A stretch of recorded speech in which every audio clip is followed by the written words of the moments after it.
Hola, hoy hablaremos de un tema muy interesante, la topografía. Otra forma de describir lo que nos rodea, describir lo que vemos.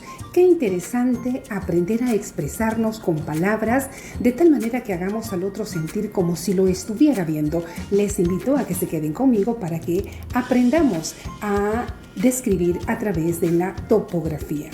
Y de esta manera les voy a pedir además que se queden conmigo para que compartamos el tema de los valores. Y resulta que en esta oportunidad la pregunta que les voy a hacer es: ¿cuáles creen que son los valores que más sobresalen en ustedes? Claro, hemos venido hablando de muchos valores a lo largo de este proceso de clases a distancia, aún en nuestras clases presenciales, y hemos hablado del respeto, la prudencia, la responsabilidad, la puntualidad, la generosidad, la tolerancia, y tantos valores. Ahora la pregunta es: ¿cuál de ellos me identifica más? Así que en casa, por favor, respondamos esa pregunta con mucha sinceridad y ojalá que la mayoría tenga más de un valor que siente que lo identifica plenamente. Vamos a compartir también una píldora ortográfica y hoy les traigo la palabra quiso.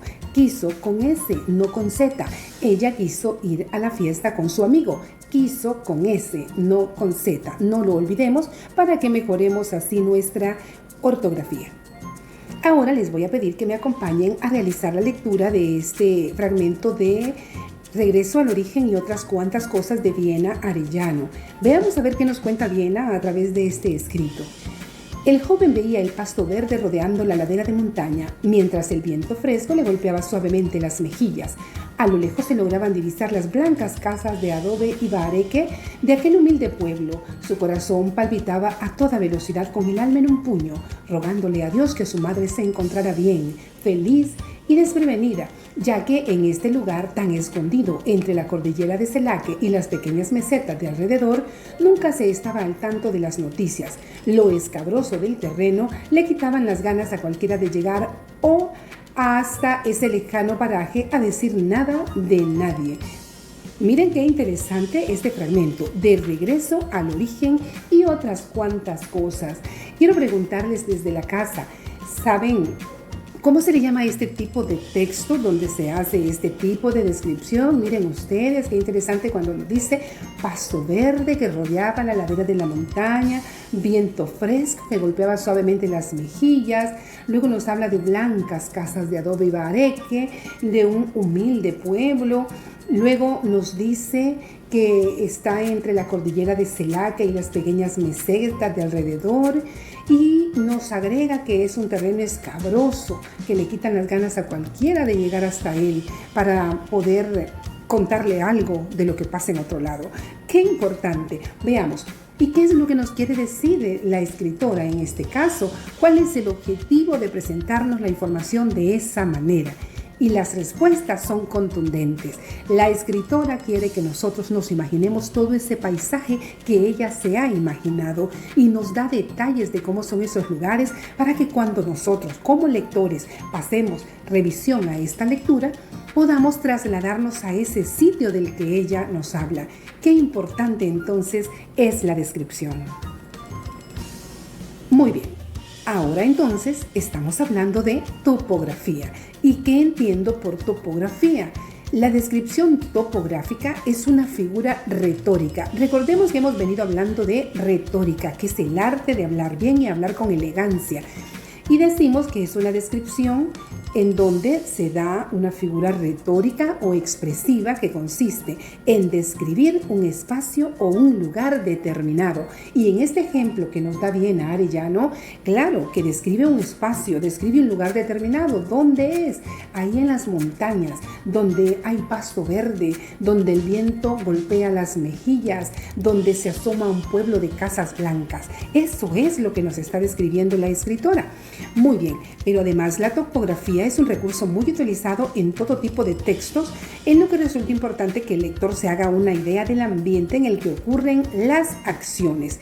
En todo texto, no solo en el literario, no solo en el cuento, no solo en la novela, puede ser un ensayo también en donde el escritor esté interesado de que el lector se imagine ese espacio o ese ambiente. Además, podemos encontrar descripciones topográficas en textos expositivos, narrativos, crónicas o diarios de viaje. Significa que también podemos encontrar topografía en un libro de historia, en el periódico, para citar otros ejemplos. Por lo que podemos concluir que la topografía no es exclusiva de la literatura. Las descripciones topográficas pueden ser entonces objetivas y pueden ser también subjetivas. ¿Cuándo van a ser objetivas? Cuando se enfocan en describir las características concretas y comprobables de un espacio, es decir, cuando el escritor narra exactamente las cosas como se ven. Por ejemplo, en esa imagen que tenemos, ¿cómo lo describiría el escritor?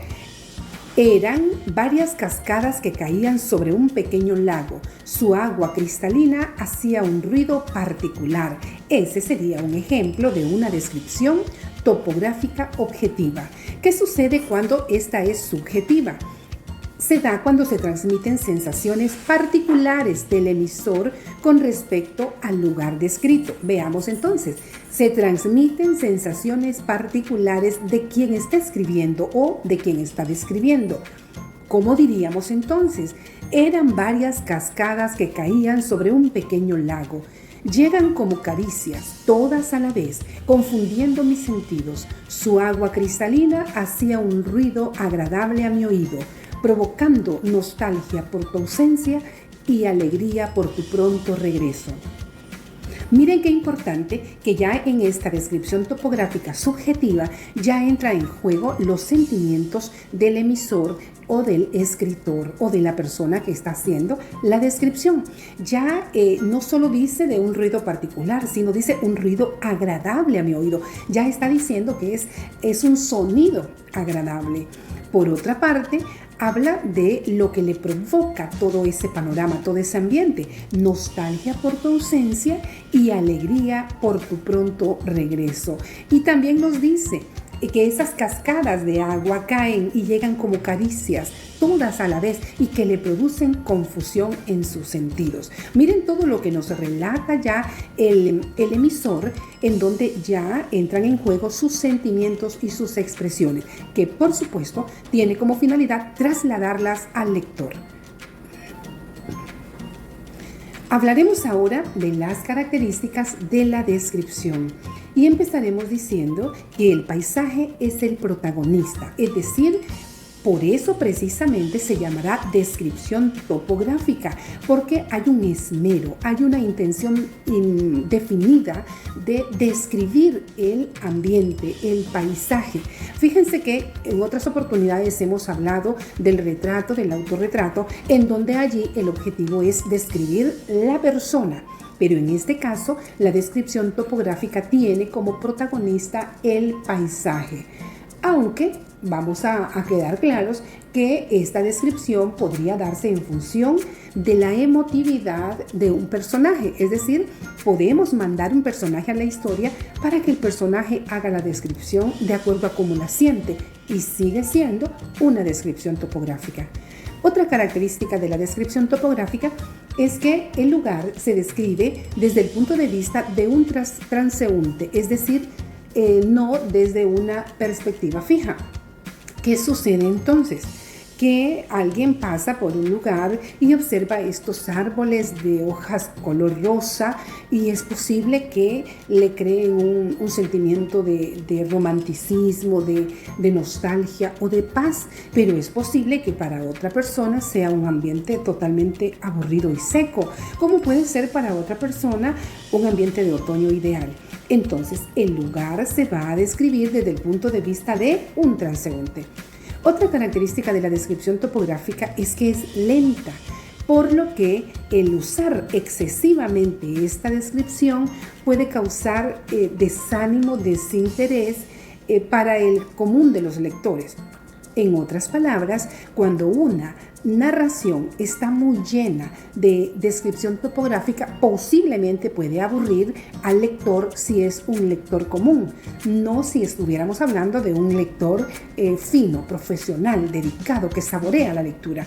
Entonces, la recomendación es no abusar de la descripción topográfica para no aburrir a nuestros lectores. Por otra parte, vamos a mencionar uno de muchos ejemplos que podrían presentarse de descripción topográfica. En este caso, vamos a considerar esta de sobre una ciudad. Observemos, por favor, lo interesante de una descripción que nos traslada al sitio donde el escritor quiso mandarnos. Y dice así: desde aquellas alturas la ciudad parecía sumergida en la calma. Largos y somnolientos edificios en la distancia, iluminados por sus propias luces como titanes de circo, revelaban el entramado de callejuelas y farolas nocturnas extendido a sus pies. Un mapa que conducía a cada quien a sus hogares, aquí y allá, inesperados, pozos de luz de neón hacían las veces de los árboles faltantes en aquella masa de hormigón semejante a una costra en la llanura que solamente la montaña de donde miraban interrumpía.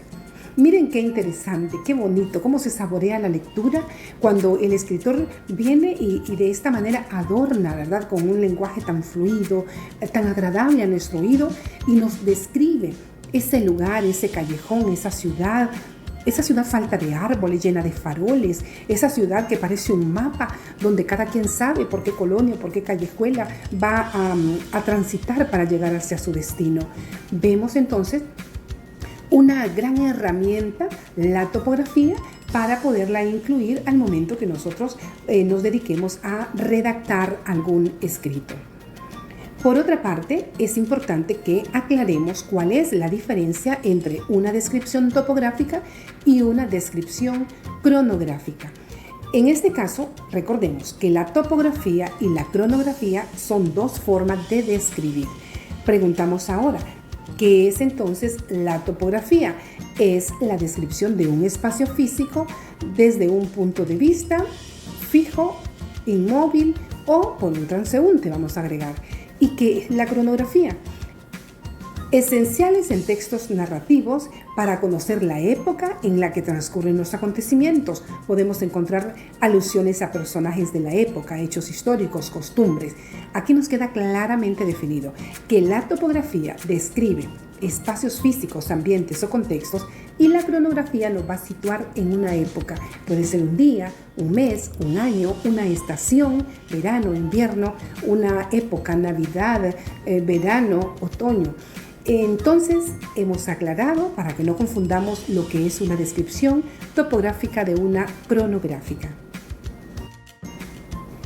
Parte de la tarea asignada a ustedes para que se ejerciten desde la casa con este tema de la topografía es que describan los talleres de nuestro colegio. Claro, si usted es del taller de madera, pues va a hacer una descripción topográfica del taller de madera. Si su taller es hogar, entonces va a hacer una descripción topográfica de su taller de hogar. Van a recordar el espacio físico. Yo aquí les traigo unas fotografías que les pueden servir para recordar un poco esos espacios físicos donde han sido ustedes muy felices y han pasado momentos muy importantes de sus vidas. Hoy, con mucha alegría, vamos a recordar a nuestro colegio. En este caso, podemos observar el taller de costura y de alimentos, y posiblemente nosotros pudiéramos decir que el taller de costura tiene ventanas grandes, muy amplias, que provocan una muy buena ventilación, mesas que cargan máquinas de coser y sorjeteadoras, cables eléctricos colgantes para comodidad, un espacio amplio para el trabajo. Si se fijan, en esta pequeña descripción topográfica hemos incluido tanto la descripción objetiva como la subjetiva. Cuando hablamos de que son espacios amplios y cómodos para el trabajo, ya esa es una percepción particular de quien está haciendo la descripción. El taller de alimentos. Paredes cargadas de afiches informativos, mesones de acero inoxidable donde preparamos alimentos, piso color rojizo, el uso permanente del delantal para la preparación de las diferentes recetas, y con esto pues ustedes pueden agregar algunos otros detalles de ese espacio que seguramente les trae muy lindos recuerdos. En el caso del taller de madera, mesones marcados por el uso pupitres unipersonales para tomar apuntes, varias máquinas pesadas, trozos de madera para realizar prácticas, martillos, lijas, fragmentos de madera que hablan del trabajo hecho. Eso es parte de lo que podríamos describir nosotros topográficamente hablando en el taller de madera. En este caso, en el taller de agropecuaria, un vivero lleno de plantas, unas colgadas, otras en el suelo, unas ornamentales, otras de café, de papaya. Se observa el proceso de siembra en bolsa para un posterior trasplante. Esto como parte de lo que podrían ustedes recordar. Y en este caso hablamos del taller de estructuras metálicas, área de trabajo aún no techada, grandes portones rojos que dan seguridad a la bodega de herramientas y al taller de trabajo, estructuras de metal, balcones que se están preparando, cortando, midiendo y soldando para luego colocarlos. Qué importante recordar y qué bonito recordar nuestro colegio. Hemos hecho de una manera ligera una descripción topográfica de los 4 talleres que espero les sea útil para su ejercicio en casa. Jóvenes, hasta luego. Los dejo con una vista de nuestra biblioteca y espero que todos estén muy bien.